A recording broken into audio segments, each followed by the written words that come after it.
Hi, welcome back to Be Still and Know.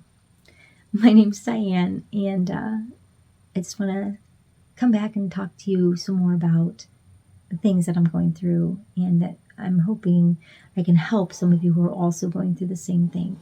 I did a video a couple weeks ago about being awake among the sleepers and how hard that can be, and I just kind of free thought a lot of the issues that I'd come across in that, hoping to maybe resonate with some of you that might watch this video, if it might be helpful or just help me as well to just be able to get it out there and what it's like, because my entire family, as I said in my last video, is pretty much asleep.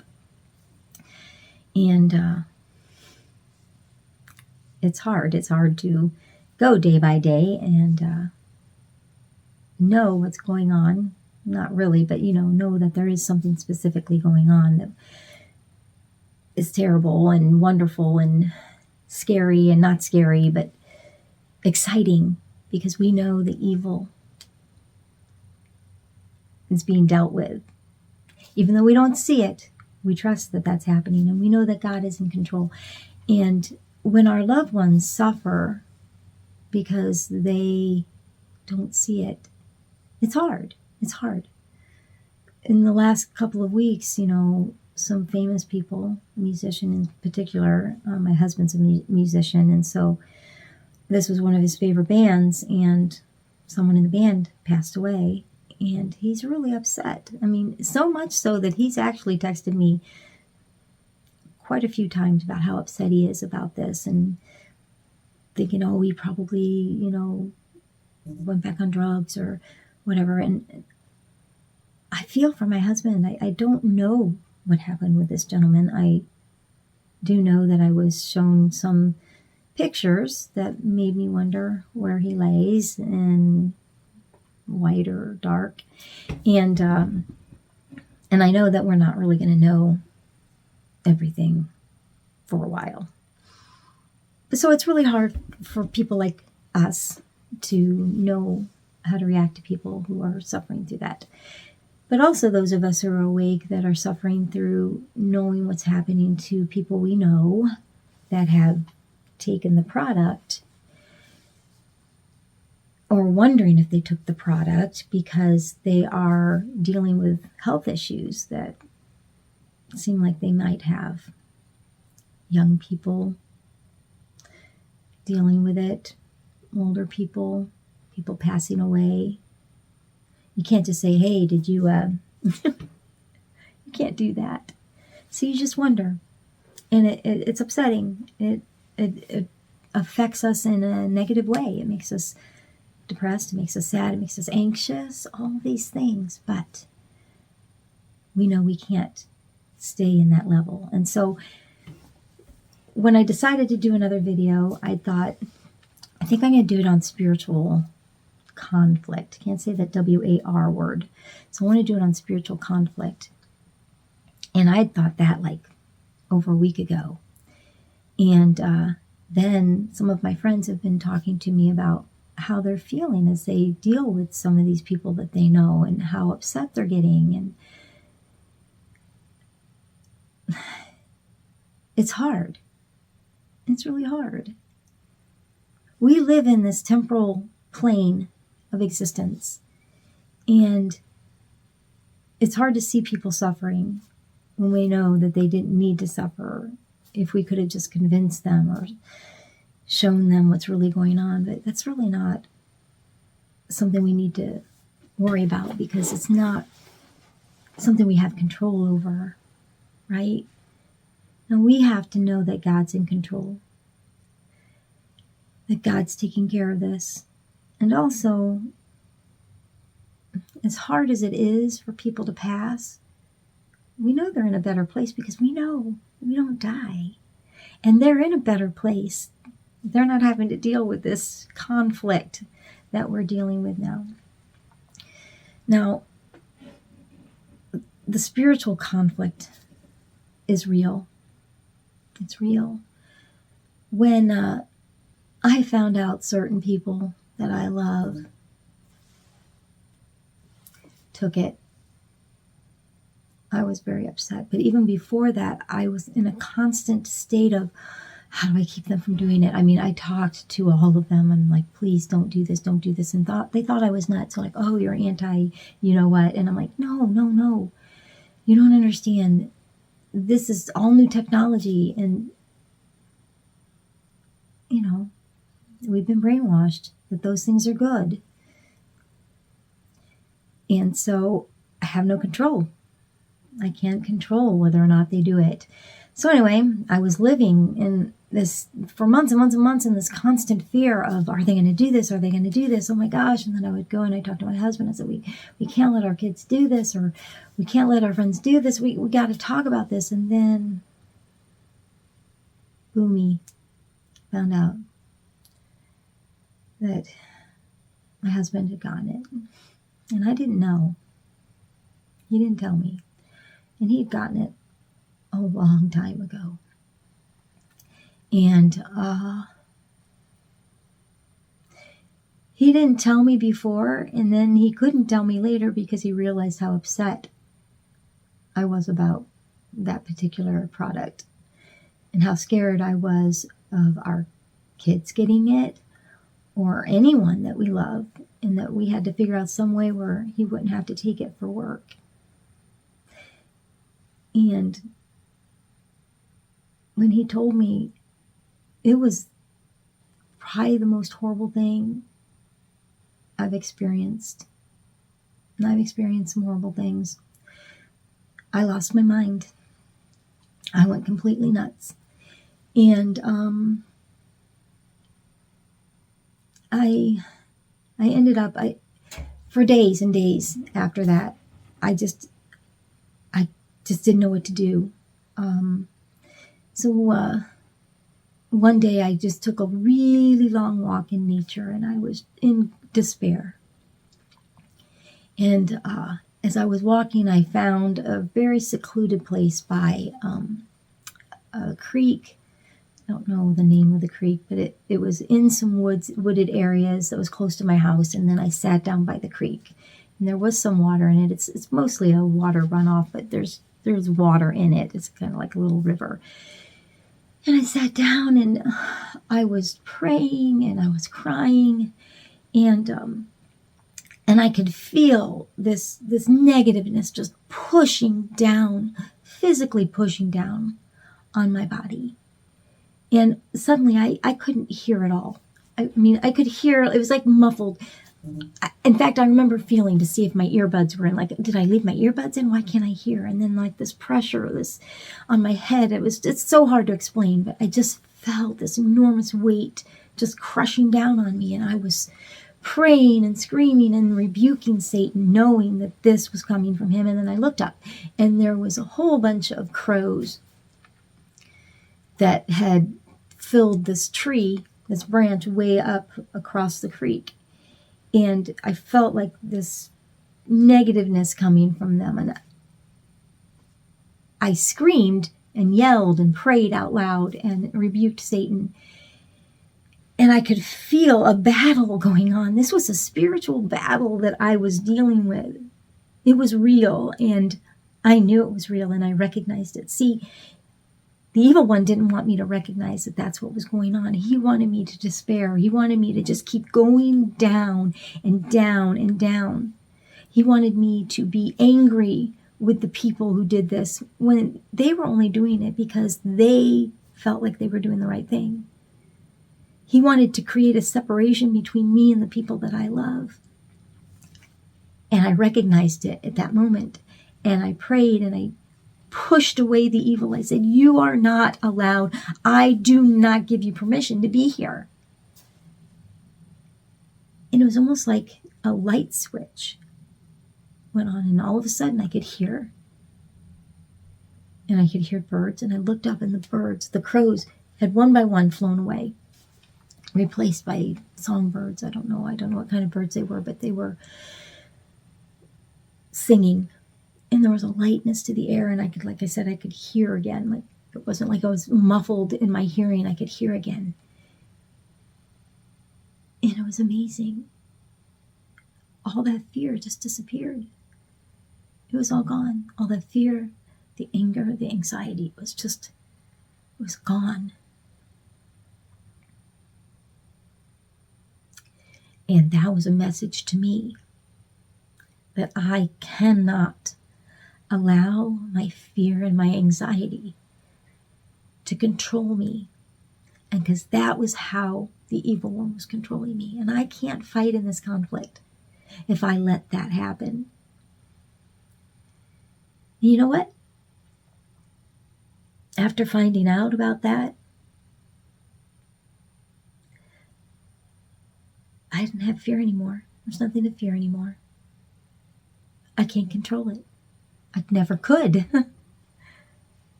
And since then, I haven't had fear. I honestly haven't had fear about any of this. It's more been an excitement, anticipation, some frustration because it's not happening fast enough.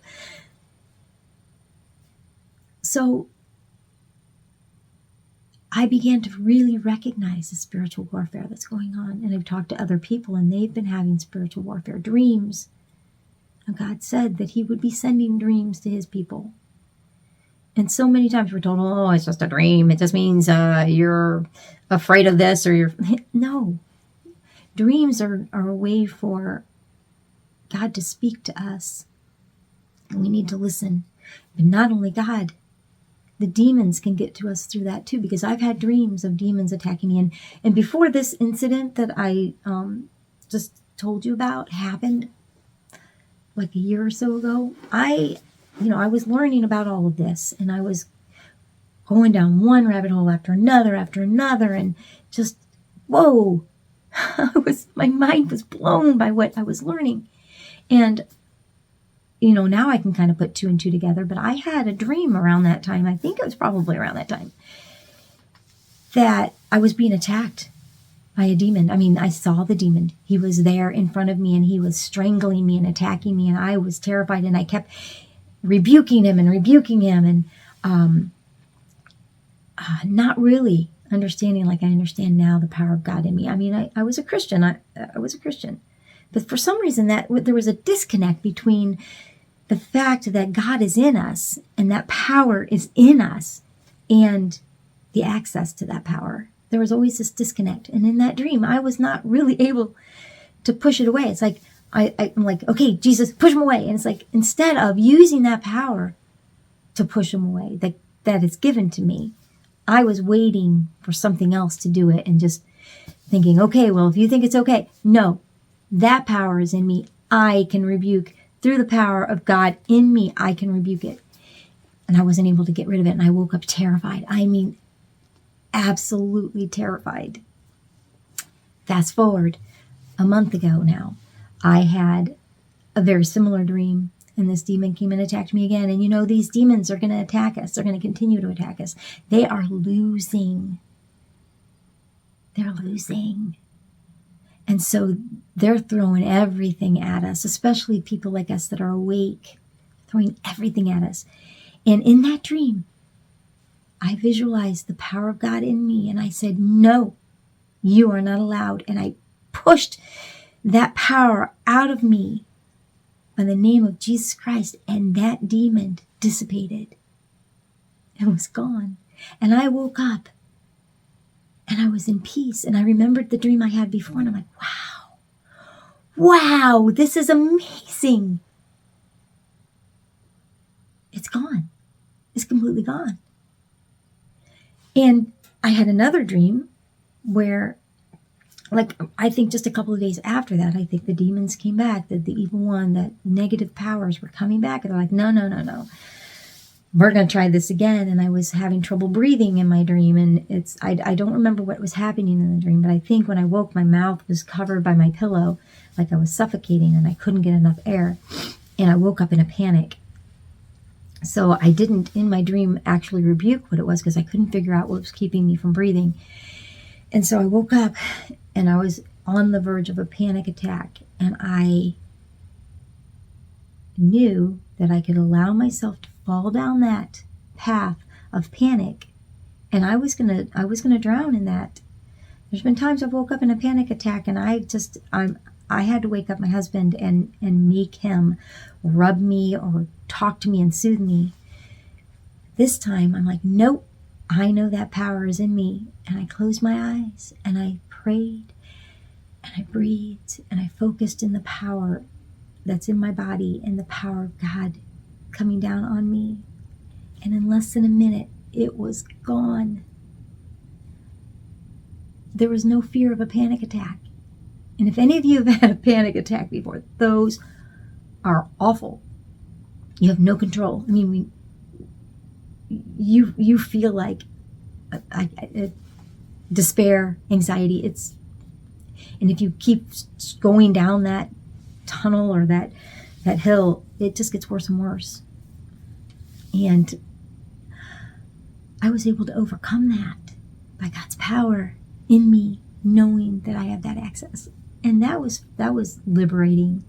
And that just happened a couple weeks ago, and I told that to some of my friends too, and they've been having the same kind of struggles. They've been having dreams and struggles, and just recognizing that we can overcome that is amazing.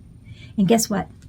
In this spiritual war, we can't allow ourselves to get pulled down into the depression and the anxiety. We have to work in the power that God has put in us and push that power out, that light. The darkness cannot abide the light. That power in us is pure light. It's pure light. In fact, what I try to do, just to imagine, just to give you guys some insight as to how I do it, I put my feet on the ground so that I can ground the ground. God creating the earth, the dirt. We are part of that soil He created us from. Put your feet on that ground, and then you can feel the power of the earth just come up. You're part of that earth. You're made from that earth, and just allow it to fill you, and then focus on that power of God in you. And honestly, this happened even when I was a kid, where I would close my eyes and concentrate on something, and I would start to feel like this vibration in my arms and my legs and my fingers, it's like this tingling sensation, and I'd stop and go, ooh, I don't like that. But now I've become to realize that that's the power working through my body. So I can actually feel, and this knowing that that's God working through my body. I can feel it starting at my toes, through my body, through my fingers. And it's just like this vibration. It probably sounds kind of weird, but it's real. And I know it's real. And then so in that, I just take that light coming down on me that comes from God, the source of all things, and the light that is in me that has been put there by God, meeting and then just like pulsing out into my house, pulsing out like in every corner. Nothing can touch me. Nothing can touch me that I don't allow to touch me. And that's freeing. And we have to know that power is available to all of us, in us. We have the power to heal ourselves, for goodness sakes. I mean, we've heard that through woo-woo channels and stuff probably forever. But it's true. We have that power in us. God gave us that power. Jesus sent His disciples out to heal people. They could heal people. We have that power in us. We can heal ourselves. We can heal people. We just forgot how. And I think that's something we're going to learn again. We just have to abandon ourselves to the power of God in us. And I believe that will happen. I have to say, I've been having trouble with this knuckle for over a year. And in prayer and meditation, the pain completely went away. Now, I injured it again since then, but it is nothing like it used to be. And I haven't been focusing on healing it again. But I know it works. It worked within a week of starting that prayer meditation to heal my finger. But that's something we can talk about in another video. I just want to encourage everybody, anybody watching this, that we can't allow ourselves to go down into the depths. We can't allow the liar to tell us that we aren't worthy. We can't allow negative thoughts in our brains. As soon as a negative thought gets in there, just say, nope, I don't own you. You have to go. It has to go. Because those negative feelings aren't going to do anything but help the evil one. We need to go positive with joy and love. You know what? It's kind of analogous to when we were taught about witnessing to other people about Christ. If we want people who aren't awake to see us awake, they need to see us not panicking.